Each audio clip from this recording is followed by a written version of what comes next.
your perspective, Jim, I mean, how much has these two forces over the last few years come together to impact this industry or not?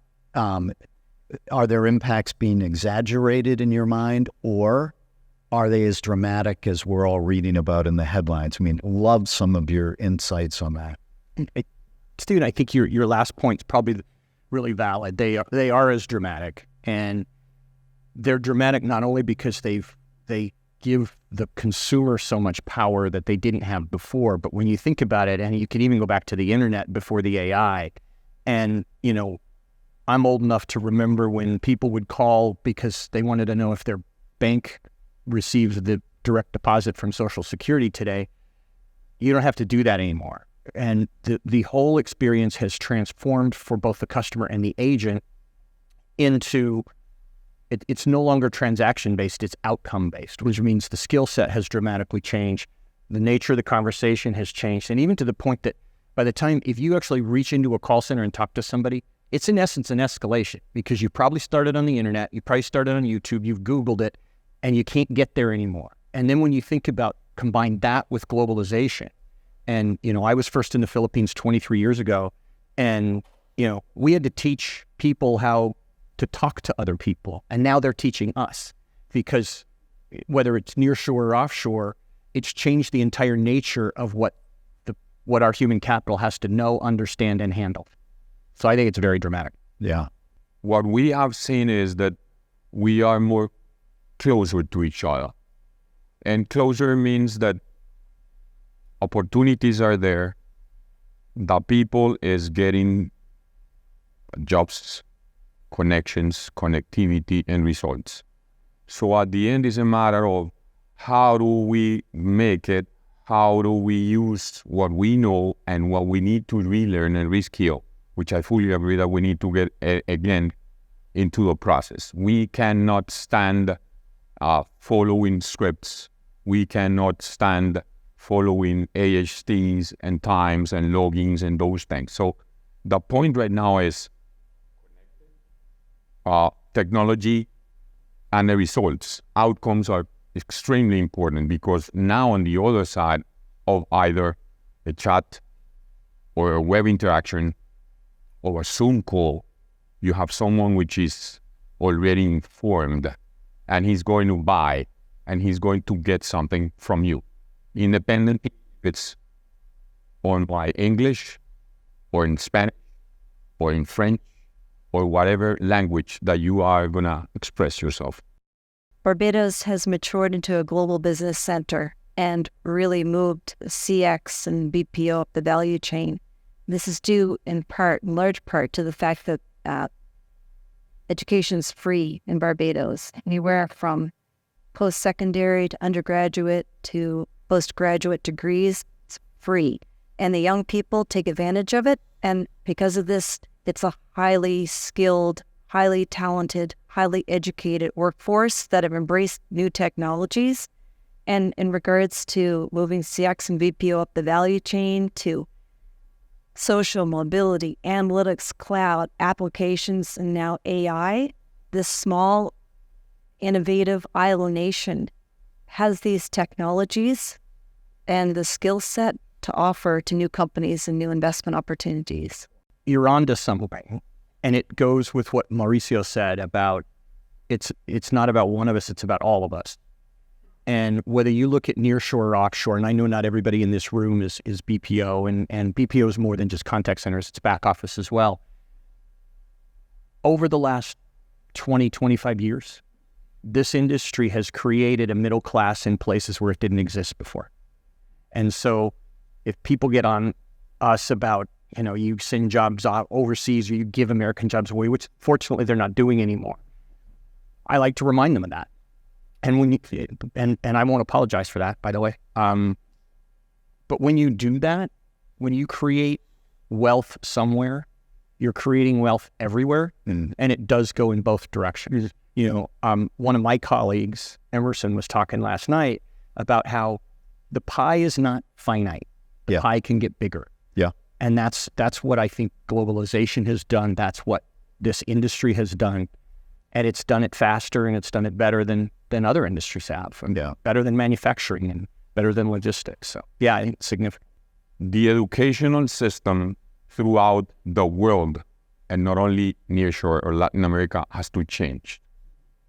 Because the way we have been taught and the way we have been having access to education has to switch completely. And why I'm saying this, because I am part of a board of advisors of a university on which we have sat with the dean, and he says, well, I want to incorporate technology. And my first answer is, to do what? We have to go backwards and teach people to behave, to be citizens, to be open-minded. And probably you're saying me like, what? This guy comes from technology and is telling us things that are, human side. We have to go to the human side again, because technology is here and it's going to stay forever. So these girls and boys that are working for us, either doing ITO or BPO tasks, they need to be more complete. They need to have more things that are human and not technical, because the technical things are coming. Let me tell you a joke. It's something to put you in context. My mom is 80 years old. She calls me almost every day. She called me this morning. Hey, what are you doing there? I say, no, I'm participating on a conference and we're going to talk about technology. We're going to talk about, artificial intelligence and those things. Oh, wow. How do I install it? So let me tell you, I spent half hour this morning installing her ChatGPT. She sent me a message saying, I have the best recipe for lunch today.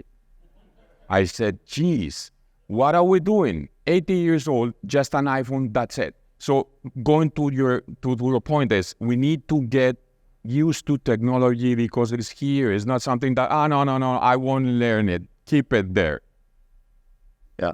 I wanted to add to that because I think it's important as the FDI representative and for Invest Barbados, but also looking at the various jurisdictions that I've represented, that you have to take a deeper dive into what each jurisdiction is offering in regards to technology. For example, just getting back to Barbados, many people don't know Barbados, population of 287,000, is a world leader in blockchain.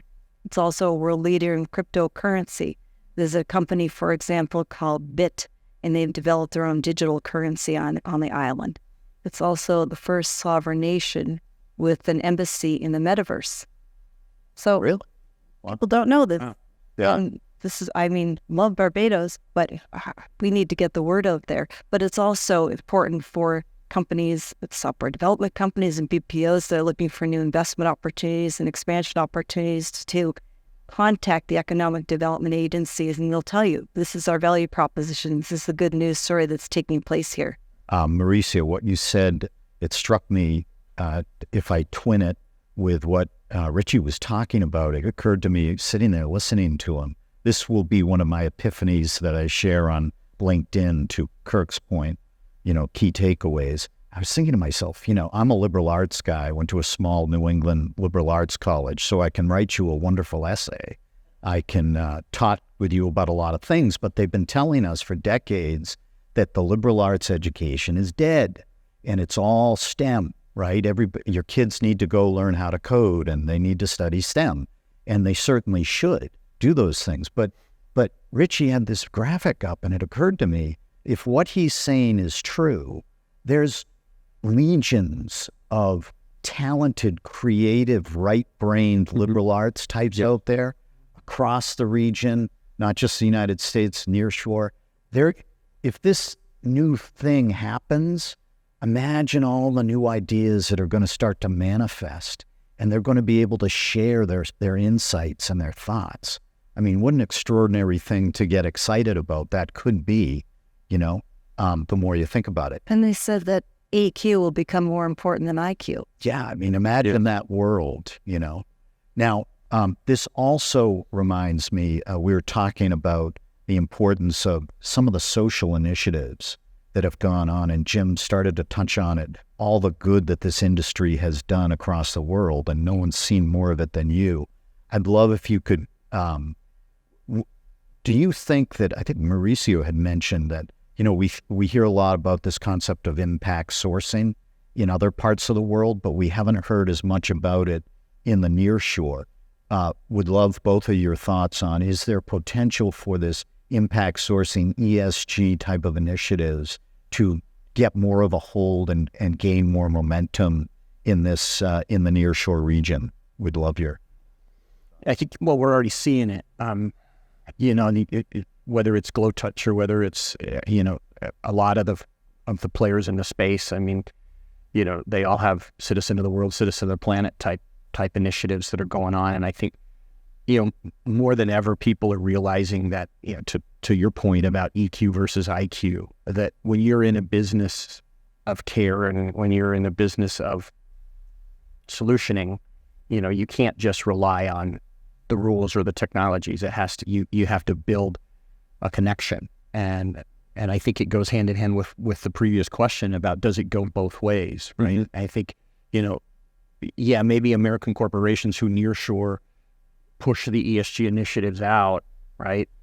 But at the same time, you can push it out to people that just listen and ignore, or you can push it out to people who you can engage them in that, which I'm seeing a lot of in this space. It's not just, here's the rules from, dictated from corporate headquarters in Kentucky. It's, let's talk about what, in the Dominican Republic, how can you contribute to the GlowTouch initiatives, for example? And I see that across the space. So, it's a two-way street. And I think we've taken the region for granted for a long time, I think, and thought, let's push the rules out instead of making the rules go two ways. And now that we're doing that more in American business, I think we're reaping the benefits from that. Nice. Mauricio. Yeah, it's a good point, because I am a fully believer that impact sourcing or impact social sourcing or social whatever you want to name it is something that we have to put into place. And I will bring a couple of examples. I've worked in a project for a small town in the coffee grower zone. I'm assuming that you have had Colombian coffee at some point in time in your life. And this is a city of 9,000 employees, on which there is a place right now which has 250 seats. 250 people doing work for a very important a local bank. And in addition to it, we're starting teaching them AI. We're starting teaching them how to program so they can become new citizens of the world. So it's something that is important, because on a 9,000 people or inhabitants town, 250 people are changing lives and are getting more into the connected world. So at the end, it's something that I said before. It's a small world, right? It's not Disney. It's a small world. So we are connected. We can get connected and we can get more results into what we're looking for. And that's the message that corporations should have on their hands right now. Everyone is looking for, all these processes and partnering. So why don't you partner with countries? Why don't you partner with cities? Why don't you partner with people? So at the end, you have promoters. You have more people that are pushing towards those type of things. Yeah. The idea of impact sourcing, I don't want to let go of it just yet, and ESG, because just occurred to me. I saw Peter Diamandis speak right around the time Richie was in 2014-ish. You had written your article that you shared with us, and this idea of visionary, the next stage. And he gave this incredible talk, which is part of what you guys are saying. He said, imagine, he's written this book, Abundance, The Future is Better Than You Think, because we're living in the most innovative age, according to him, that we've ever experienced in history. And the example that he gave that really did blow me away, he said, what's different about the time we're living in is because of the internet, billions of new minds are coming online in parts of the world that did not have access to the internet. And he said, imagine there's a young girl or boy in a part of Asia or South America or Africa, et cetera, or might be parts of the United States, that 100 years ago, they didn't have access to information, but there could be a genius out there, another Einstein, in a part of the world you wouldn't expect. This is kind of the impact sourcing thing. But now they can tap into information that inspires them, and then start to give their thoughts, and it's kind of a flywheel effect. And he said, there is an Einstein somewhere, a Richard Feynman, physicist. We don't know. They're 5 years old, they're 8 years old, but today they're going to be online sharing their ideas and feeding off of ideas. So you're going to have this expansion of ideas and businesses and startups. And, yours is one example. What you're doing, it's like, wow, it's really, unbelievable. In 5 to 10 years, what do you see happening with this space? Yeah, I disagree with the doomsayers that say, AI is going to take away hundreds of thousands or millions of jobs in our space. I kind of opened with it. It's not going to take it away. It's going to change the very nature of it. And, again, I'll go back to 23 years ago. Everywhere we went, nearshore, offshore, we wanted to ship North Americans in to run things because the team locally didn't know how, right? That was true. They didn't. We had to teach them. And 20 plus years later, everything you said, the ubiquity of communications, the ubiquity of information, the ability to share in the immediacy of being online anywhere in the world means that, there are the Einsteins out there across our industry and others who truly, again, we don't take what's my bank account calls anymore. We take complex problems, we take complex issues that require a collaborative solution with the customer. And it takes a smarter person than ever before, a more informed and engaged person than ever before, and a more enabled person than ever before to work with them. And everything that we talk about with AI and bots and, machine learning, it's not about taking it over. It's about having a human in the loop who's a more engaged, intelligent, and aided and assisted human than ever before, so that outcome can be even better.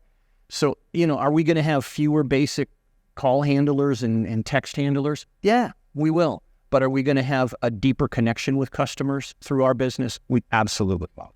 As an analogy, I think that we need to have bigger chairs.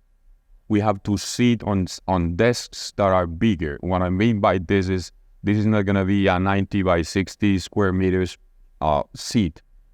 The agents or the people that is going to be there has to have the capabilities and the knowledge to solve difficult stuff.